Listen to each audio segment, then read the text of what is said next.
What's up, everyone, to a brand new episode of Over the Top Talk. I'm your host, Owen, and today we're speaking with our third professional fighter on the podcast. Meet Bilal Hasan, professional MMA fighter. How are we doing today? Man, it's been a great day so far, Mr. Owen. Can't complain. Perfect. And do you kind of want to just start by telling the people a little bit about yourself? Yeah, man. Professional fighter. We're 5 wins right now. Four of them are finishes. I've got one NC, aka Nutcracker, Nutcracker no contest, and yeah. So the record's been going well right now. Also undefeated as an amateur, 6-0, and yeah, we're hoping to possibly fight here for February 1st for Cage Fury, and yeah, that's kind of in the horizon there. Perfect. So, can you tell me how you kind of got started as a professional fighter? Yeah, so I started off with Taekwondo as my first martial art, and I started that at age 4, and then I didn't really take it seriously until about 14 to 17, where I was competing internationally for the U.S. national team. So we would go around to like World Championships and also the Pan American Games, which was my biggest accomplishment in Taekwondo. And then after that, I transitioned to first wrestling for my high school. Unfortunately, I only did 1 year, and then I went to college, and there was actually a boxing gym at the University of Washington. So I boxed for about a year and a half, and then after that, I transitioned into jujitsu, kickboxing, Muay Thai, and that's when I just started putting it all together. And I think I started my amateur career at 18, I believe, and then I went pro 2 years after that at 20 years old. And so now we're 3 years in. That's awesome. And can you kind of tell me a little bit about like your training routine, kind of building up to a fight? Yeah. So my training routine, I always just stay super consistent. I hate the term camp. Like I never feel like I need to necessarily physically prepare for a fight. I think if I ever have a fight locked in, it's more mental for me. So I do a lot more specific training, but I'm always training, man. And so right now, I spar once a week. Um, all the other days they mostly consist of like drilling, like jujitsu techniques, wrestling techniques, and then I like to go live every single day at least for like grappling, and then yeah, one day MMA sparring, and then other days are drilling, and then going live grappling, and then actually today I was supposed to hit a strength and conditioning session with my boy Anabolic Asian, but I just felt a little bit depleted. I've been training pretty hard these past couple days, so we actually just hit up a apartment that we sneak into here in Seattle. Our boy used to live here at the apartment, but he doesn't anymore. And so we hit up that apartment, and there's a sauna, ice plunge, sauna, steam room, and so we hit that up for about an hour, and we just rotate. And man, I always feel so much better coming out of it. And so I do that at least like twice a week, especially with like always training. You definitely gotta like do other things to make sure that you're staying healthy and making sure that you recover well. And so I hit that, and then tonight we've got grappling at night, and so I'm staying busy, and I'm also teaching on top of that. So I'll usually train in the morning, and I'll train a little bit at night again, and then I'll teach after that. So I'm constantly grinding. That's awesome. With, fighting, there's obviously that mental part, then there's that physical part. Yes. How do you kind of handle those two? The mental aspect for me, man, is whenever I have those hard MMA sparring days, I definitely make it feel like a fight. I'm always nervous whenever I spar, and I like to keep it that way because that's how I'm gonna feel before a fight. And even though I've literally trained with these guys every single week, and I'm used to sparring them, they always bring it, man. We have a great team over here at Charlie's Combat Club. We've got a couple pro fighters, but we've got a lot of amateur fighters coming up as well. So they're hungry and they're consistently grinding. And so they always keep me on my toes, man. I've got to come in with my A game. I can't play around with these guys. So yeah, that's one way that I work my mental aspect. But I also do a lot of like meditation, visualization, and yeah, it kind of just depends. But definitely, whenever I go for my harder rounds, I definitely try to prep my mind as if it were fight day. Perfect, man. Obviously you have a lot of fights. What would you say has been your favorite fight? I think my favorite fight has to be, I think it was my fourth, my fourth professional fight.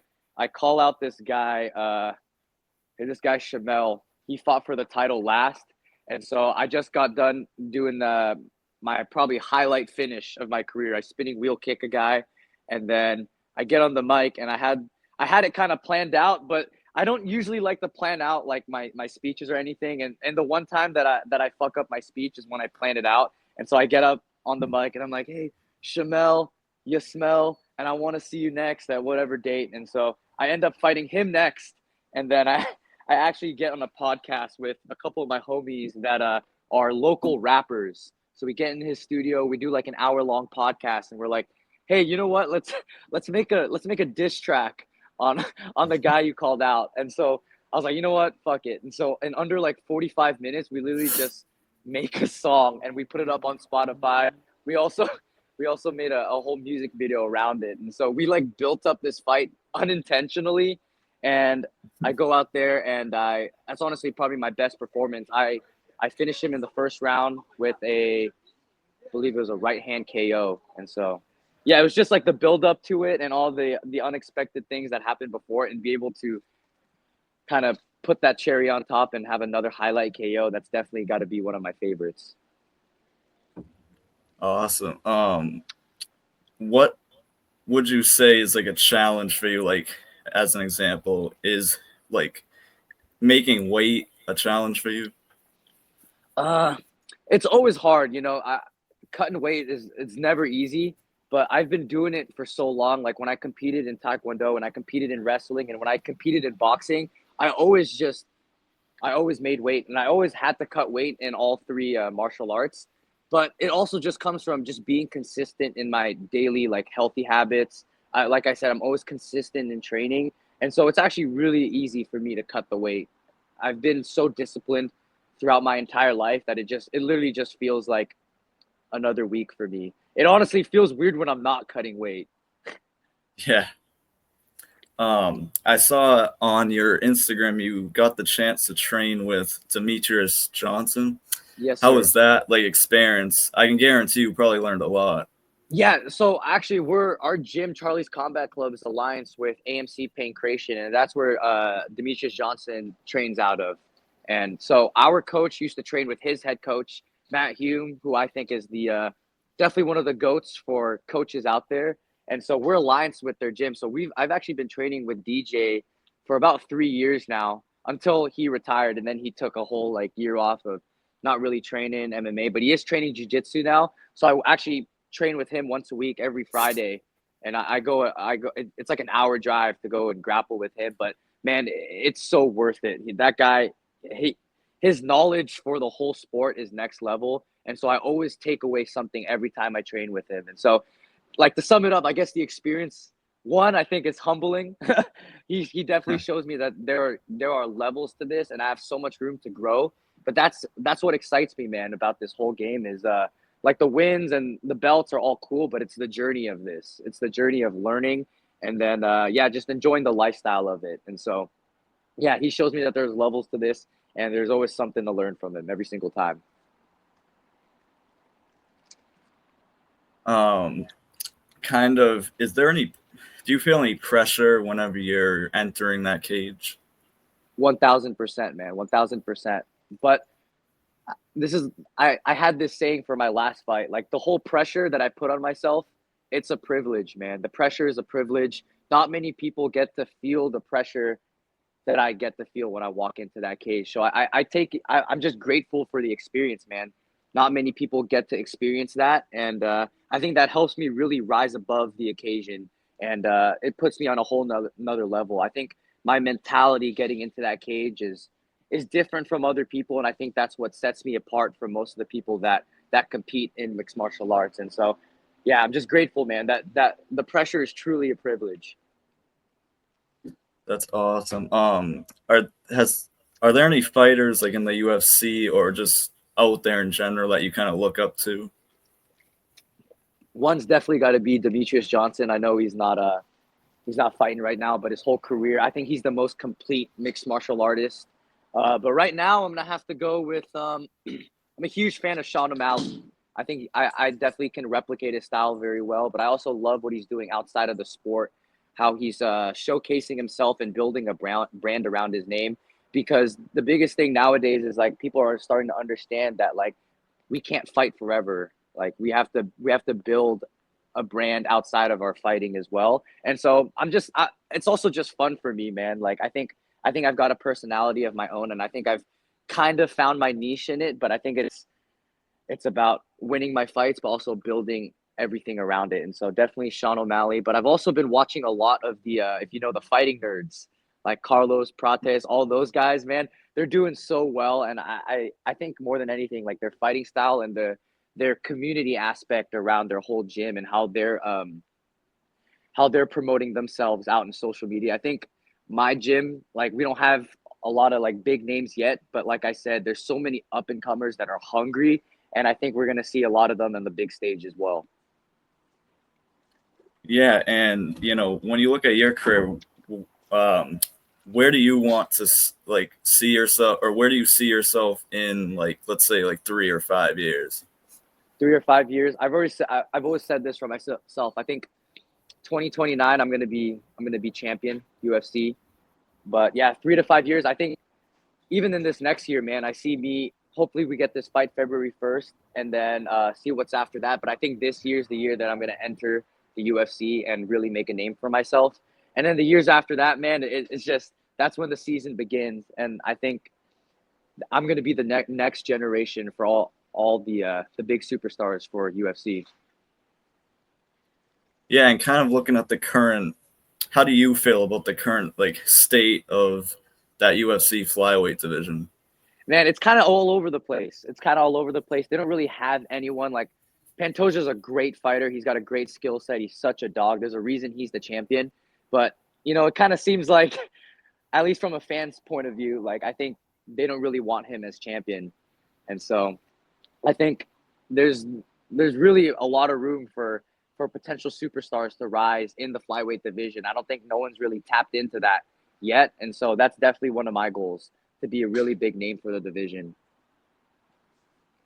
Perfect. And the kind of the last question I got, do you have any like advice for anyone that would kind of want to start looking into MMA? Yeah, I think the main thing that I kind of learned these past couple of years is find a gym that is based around a great community. Because half the time you're not going to want to come into training. You're going to be beat up. But man, half the time when I feel that way, I just remember the community aspect. All my friends are at the gym. All my friends are at the gym, and whenever we're there, it's just a great time. It's just a place to hang out. But at the same time, we're all focused on this one thing at getting better. And so, yeah, I think number one thing, if you want to get into mixed martial arts, you find a gym with a great community and you just love the process. You love the journey. You just love training. Fall in love with the training. Fall in love with losing inside of the gym because that's what's going to make you better. And so, yeah, number one thing is find a community, find a gym of people that you can train with. Perfect. That was actually awesome to hear. That's Yes, obviously sir. all the questions I have, but Perfect. for everyone that comes on, we kind of allow them to shout anything out like social media. So I'll Let's give you the go. floor to do that.